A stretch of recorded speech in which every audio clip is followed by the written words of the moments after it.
ikhona lama observers izenza intando angithi bathi mwaline lizabiza amabizo lawo manje Nkosi ngiyakurespecta kakhulu but wanamhlanje I'm telling you akula lutho ozalwenza awusebenzi bamba la akula muntu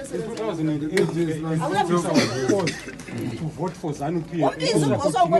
Akula muntu osebenza lapha angangcono silale lapha eRosecan. And the election is supposed to be free and fair. All of us are citizens. You can define this matter. Free now. Abego free now.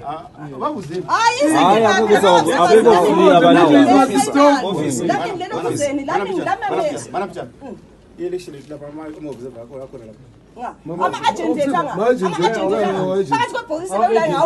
are sick people.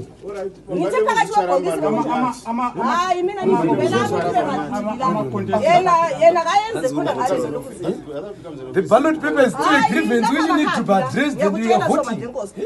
Yeah, definitely it's a grievance. We still have the grievance of ballot paper when you are voting. If you address that, I think that's the wrong fora. No, that is not the wrong fora. The ZEC is not aware of what you are doing. Without a presiding officer. The one is in charge of Flawaya. We can only sing together, but we can't talk together. No, the ZEC is not aware of what you are doing right now. The head of ZEC said he doesn't know what's happening here. So how can they connectivity? Hello?